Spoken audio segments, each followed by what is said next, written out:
Donc, voici votre troisième capsule. Donc, à ce moment-ci, dans la section 3, on va aller voir la position relative entre deux droites. Donc, dans le premier cas, on a ici deux droites qui sont parallèles. Et si on se rappelle, c'est que deux droites parallèles ont toujours la même pente. Fait qu'à ce moment-là, graphiquement, vous savez c'est quoi des droites parallèles. Mais si on compare deux équations, dans ce cas-ci en forme fonctionnelle, faut que votre petit a soit le même, dans ce cas-ci qui est 2. Si vous avez une droite en forme générale, on récupère la pente avec moins A majuscule divisé par B. Ça, on le fait pour la première équation. Puis on répète la même chose pour la deuxième. Et là, on compare nos deux pentes.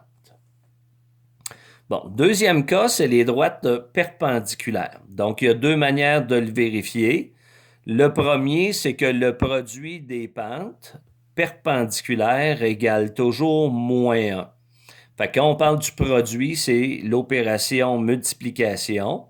Donc, si on récupère deux pentes, puis qu'on les multiplie ensemble et que la valeur donne moins 1, ceci démontre que vos deux droites sont perpendiculaires.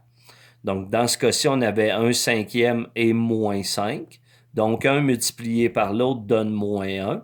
Donc, à ce moment-là, ces deux droites sont perpendiculaires.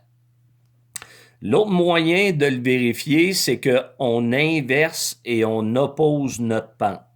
Donc, si on récupère la pente de 1/5 qui est ici, inverser, ça veut dire qu'on envoie le numérateur au dénominateur et le dénominateur au numérateur, ça nous donne 5/1.